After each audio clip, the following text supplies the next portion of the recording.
जरा तसव्वुर करें 18वीं सदी में जब पूरी दुनिया तलवार और बंदूक से लड़ रही थी, उस वक्त हिंदुस्तान की सरजमीन से आग उगलते हुए रॉकेट आसमान चीरते हुए निकल रहे थे। जी हाँ, यह नासा नहीं था और यह इसरो भी नहीं था, यह था मैसूर का शेर टीपू सुल्तान। जब अंग्रेज खुद को दुनिया की सबसे बड़ी ताकत समझ रहे थे, उसी वक्त मैसूर की सरजमीन से ऐसे रॉकेट छोड़े गए जिनसे अंग्रेजी फौज के होश उड़ गए। सिपाही बोले, ये गोली नहीं है, ये आग का तूफान है। दोस्तों, ये कोई मामूली रॉकेट नहीं थे, इनमें लोहे की नली, अंदर भरा हुआ बारूद और आसमान को चीरती हुई रफ्तार थी। उस जमाने में जहां यूरोप लकड़ी की रॉकेट इस्तेमाल कर रहा था, उस वक्त टीपू सुल्तान लोहे की रॉकेट दाग रहे थे। जैसे ही मैसूर का रॉकेट हवा में गया, सीटी जैसी आवाज, आग की लकीरें और फिर जोरदार धमाका।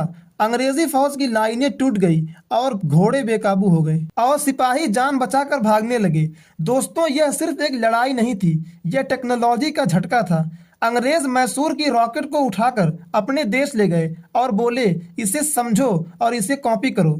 यहीं से बना कांगरेव रॉकेट, जो बाद में पूरे यूरोप में इस्तेमाल हुआ। टीपू सुल्तान सिर्फ एक हुक्मरान नहीं थे, वह वैज्ञानिक सोच रखते थे और वो टेक्नोलॉजी में आगे थे और वो हिंदुस्तान को मुस्तकबिल में ले जाना चाहते थे। याद रखना दोस्तों, जब दुनिया हमें पिछड़ा कहे तो उसे बताना कि हिंदुस्तान में रॉकेट तब बनाए गए थे जब दुनिया ने रॉकेट सोचना भी शुरू नहीं किया था। अगर आपको फख्र हुआ तो वीडियो को लाइक करें और चैनल को सब्सक्राइब करना ना भूलें।